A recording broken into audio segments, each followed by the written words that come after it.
Hi viewers, welcome to our channel. Present మనతో పాటు రత్నం బురుగు గారు ఉన్నారు. సో ఆయన BTech civil engineer and MNCs లో 30 years ఎక్స్పీరియన్స్ ఉంది ఆయనకి. అలాగే ఎల్జేడి నాయకుడు శరత్ యాదవ్ అండ్ జావేద్ రాజా గారి ప్రియ శిష్యులు కూడాను. సో మామూలుగా ఆయన లోకల్ నాన్ లోకల్ అన్నింటిలో కూడా బిల్డింగ్స్ కట్టేస్తారు. ఇక ఆ పని ఆపేసి మెరుగైన సమాజం కోసం పాటుపడుతున్నారు. ఒకసారి ఆయన జర్నీ గురించి చూసాం కదా, ఒకసారి మాట్లాడే ప్రయత్నం అయితే చేద్దాం ఆయనతో. సార్ నమస్కారం. సార్ నమస్కారం. సార్ ఇవాళ మీతో ఒక టాపిక్ డిస్కస్ చేయాలి. అది మన తెలంగాణ టాపిక్, పొలిటికల్ టాపిక్. నిన్నంతా కూడా హైడ్రామా నడిచింది సార్. పాడి కౌశిక్ రెడ్డి అరెస్ట్ విషయంలో చూసాం. ఇవాళ అరెస్ట్ అయ్యారు. నిన్న కూడా కొంత ఇష్యూ జరిగింది. సో ఈ అరెస్ట్ విషయంలో వీళ్ళేమో అరెస్ట్ ను ఖండిస్తున్నారు, ఇది తప్పు, ఇది కక్షపూరితంగా చేస్తున్నారు అని చెప్పేసి వాళ్ళేమో అరెస్ట్ చేసేస్తారు. ఎలా చూడొచ్చు సార్ దీన్ని?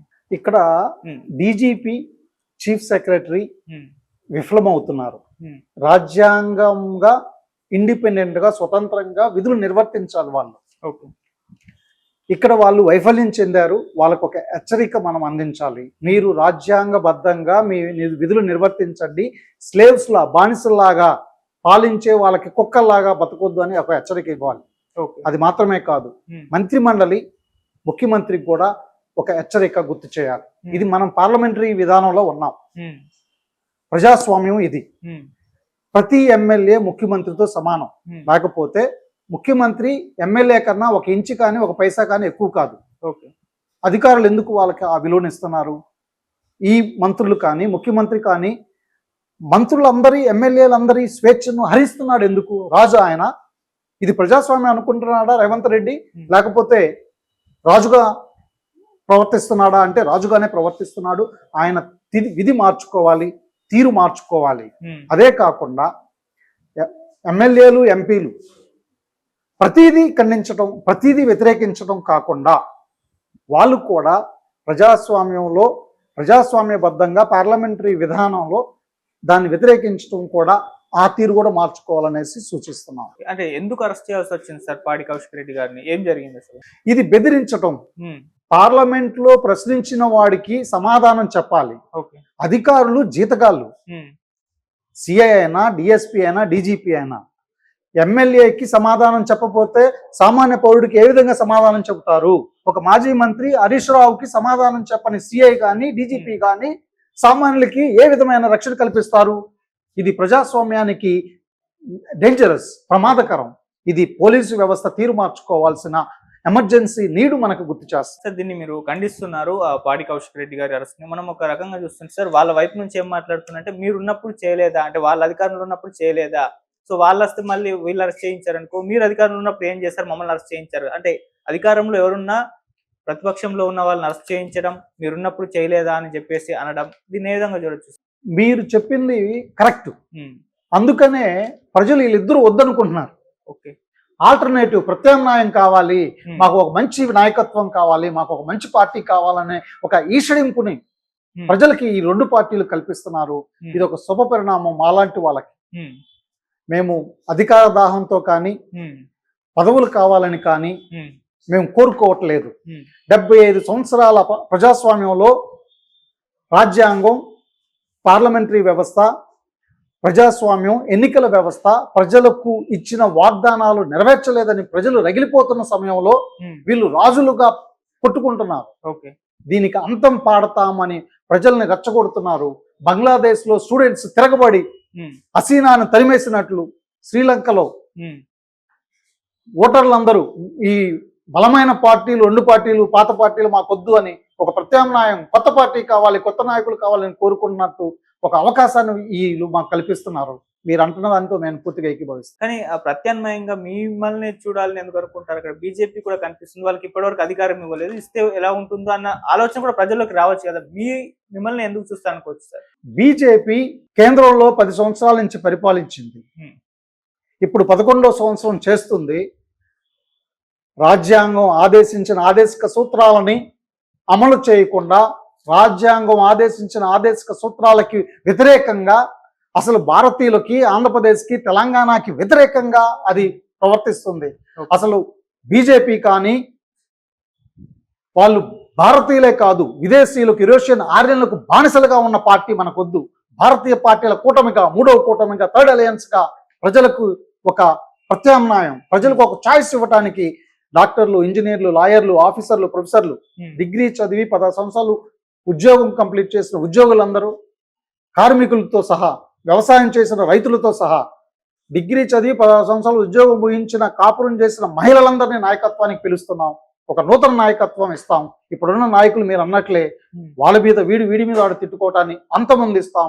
ప్రజలకు సమాన మేలిమి విద్య, వైద్యం, ఉద్యోగాలు, జీతాలు, యాజమాన్య ప్రభుత్వ సేవలు సహజంగా పరిపూర్ణంగా ప్రతి ఒక్కరికి అందించడానికి కృషి చేస్తాం. కాబట్టి ప్రజల చాయిస్గా మేము ముందుకెళ్తాం. ప్రజాసేవకే, ప్రజల కొరకే, ప్రజల మనుషులుగా వెళ్తాం. కానీ ప్రజలందరూ ఎలా మారిపోయారు అంటే వాళ్ళు ఏమనుకుంటారంటే ఎలక్షన్స్ ముందర ప్రతి ఒక్కరు ఇలానే మాట్లాడతారు, పార్టీ పెట్టినప్పుడు ఇలానే మాట్లాడతారు, ఇదంతా కామను, అధికారంలోకి వచ్చిన తర్వాత వాళ్ళ సీన్ వేరే ఉంటుంది అన్న అభిప్రాయం చాలా మందిలో ఉంది. ఇది ఎందుకు వచ్చిందంటే ఇప్పుడున్న పార్టీలు మీరు చూసుకుంటే తెలుగుదేశం పార్టీ అది హెరిటేజ్ కంపెనీ లాగే చంద్రబాబు కంపెనీ, అది ఓకే. కాంగ్రెస్ రేవంత్ రెడ్డి కంపెనీ లాగా మారిపోయింది. బీజేపీ అమిత్ షా మోడీల కంపెనీ లాగా మారిపోయింది. ఇది ప్రైవేట్ కంపెనీలు, కోనీ కార్పొరేట్ కంపెనీలు, అదానీ అంబానీలు లాగే ఈ పార్టీలు ఉన్నాయి. మేము ప్రజల దగ్గర నుంచి రోజు ₹1 తీసుకొని ప్రజలకు రాజ్యాంగ ఫలాలు, ప్రజాస్వామిక ఫలాలు, పార్లమెంటరీ ఫలాలు సహజంగా పూర్తిగా ప్రతి ఒక్కరికి అందించడానికే వచ్చాం. ఇది ప్రజలందరి పార్టీయే కాబట్టి ప్రజలే అత్తుకుంటారు దీన్ని. సరే, ఇక కమింగ్ టు పాయింట్, పాడి కౌశిక్ రెడ్డి గారి అరెస్టుతో పాటు హరీష్ రావు గారి అరెస్టు గురించి కూడా చర్చ జరుగుతుంది. సో కోర్టు అయితే ఇప్పుడైతే ఆయన పైన ఎటువంటి యాక్షన్ తీసుకోవద్దని చెప్పేసింది. సో కాకపోతే ఏదో ఒక రోజు ఆయన అరెస్టు ఖాయమని అంటున్నారు సార్. మరి ఈ అరెస్టుల పర్వం గురించి ఏం చెప్తారు సార్? ఇది తప్పు, ఇది మంత్రి మండలి తప్పు, ఇది డీజీపీ రాజ్యాంగబద్ధంగా స్వతంత్రంగా వ్యవహరించని దుర్మార్గ వ్యవస్థను, రాజరిక వ్యవస్థను ప్రజల మీద రుద్దుతున్నారు. గతంలో వాళ్ళు చేస్తే అది వాళ్ళు తప్పు, వాళ్ళు శిక్షార్హులు. ఇప్పుడు చేస్తున్న మంత్రి మండలి తప్పు, ముఖ్యమంత్రిది తప్పు, డీజీపీది తప్పు, చీఫ్ సెక్రటరీది తప్పు. ఈ వ్యవస్థ మాకొద్దనే ప్రజలు తిరగబడతారు. మరి బంగ్లాదేశ్ లో స్టూడెంట్స్ లాగా తిరగబడతారు. తిరగబడదాం రండి అని పిలుపునిస్తున్నాం స్టూడెంట్స్. సార్, ఇదే సీన్ ఏపీలో కూడా ఉంది సార్. అవును, ఏపీలో కూడా సేమ్ అరెస్ట్ల పర్వం చూస్తున్నాం. వాళ్ళు ఉన్నప్పుడు వీళ్ళు, వీళ్ళు ఉన్నప్పుడు వాళ్ళు. అంటే ఎక్కడైనా ఇంతేనా సార్? మీరేం చెప్తారు? అక్కడ చంద్రబాబు కూటమి ప్రభుత్వం చేస్తున్నది తప్పు. ప్రజాస్వామ్యంలో ప్రతిపక్షం ఉండాలి. ప్రతిపక్షం అడిగే ప్రతి ప్రశ్నకి ప్రజల తరపున అడుగుతున్నారు, సమాధానం చెప్పాలి. ప్రజాస్వామ్యబద్ధంగా పార్లమెంటరీ వ్యవస్థ భారతదేశానికి, పార్లమెంటరీ వ్యవస్థని కాదని రాజుల్లాగా వ్యవహరిస్తున్నాం. డిప్యూటీ ముఖ్యమంత్రి, ఉప ముఖ్యమంత్రి పవన్ కళ్యాణ్ తప్పు, ముఖ్యమంత్రి చంద్రబాబుది తప్పు, కూటమి బీజేపీది తప్పు. అంటే జగన్మోహన్ రెడ్డి గారు రైట్ అంటారా? వీళ్ళు అధికారంలో ఉన్నప్పుడు తప్పు చేసినప్పుడు దోషులుగా వీళ్ళే ఎక్కువ పరిగణిస్తారు. గతంలో ఆయన చేస్తుంటే అది కూడా తప్పే, ఆయన మేము వెనకేసుకురాము. అందుకే ప్రత్యామ్నాయంగా ఈ రెండును వదిలేద్దాం ప్రజలారా, మనల్ని మనమే పరిపాలించుకుందాం. ఈ విదేశీ యూరోషియన్ ఆర్యులకు బానిసలుగా ఉన్న పార్టీలు మనకొద్దు. ఇప్పుడు పరిపాలిస్తున్న పార్టీలు, తెలంగాణని పరిపాలిస్తున్న కాంగ్రెస్, రేవంత్ రెడ్డి మనకొద్దు. ఆంధ్రప్రదేశ్లో జనసేన, బీజేపీ, టీడీపీ మనకొద్దు. పాత పార్టీ కూడా మనకొద్దు.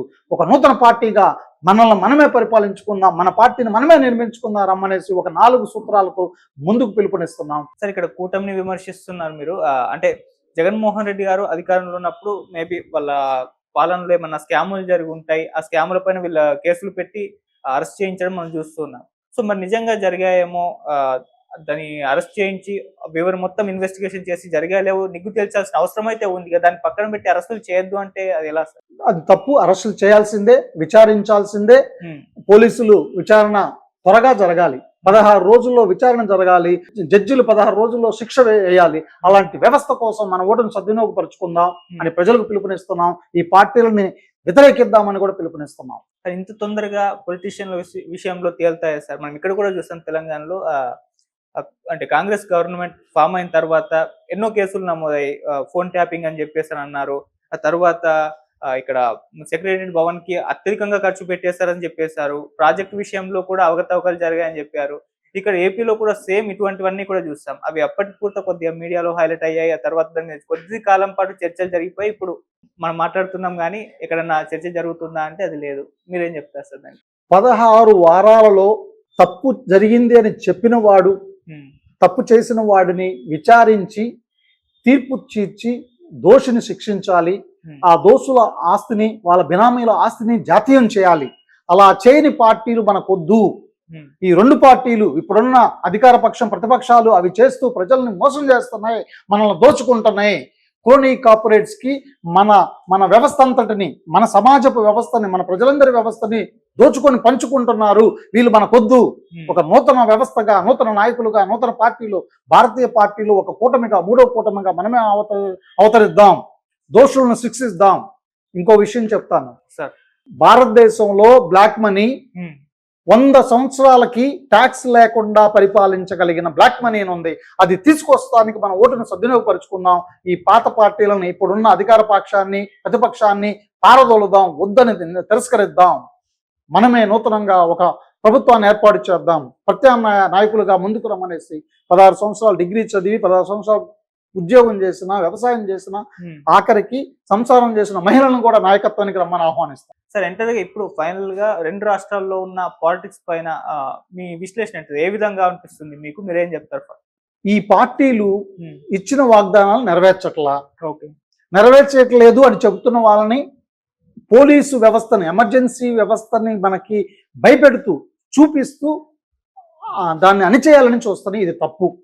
పాలక పక్షాలు, పాలక పార్టీలు ఇది గుర్తుంచుకోవాలి. మీరు ఇచ్చిన వాగ్దానం నెరవేర్చండి, నెంబర్ 1. నెంబర్ 2, రాజ్యాంగం ఆదేశించిన ఆదేశిక సూత్రాలను ప్రతి ఓటర్కి సహజంగా పరిపూర్ణంగా అందించడానికి మీరు కృషి చేయండి. అధికార పక్షం, ముఖ్యమంత్రి, మంత్రి మండలి తెల్లారి లెగిస్తే వాటిని తిడటానికే వాడతారు. ఎందుకు? తప్పు ఇది. అలాగే ప్రతిపక్షపు నాయకులు లెగిసిన దగ్గర నుంచి వాడిని విమర్శించటమేనా? ప్రజలకి రాజ్యాంగం ఆదేశించిన ఆదేశిక సూత్రాలు 75 సంవత్సరాల తర్వాత కూడా అందవా?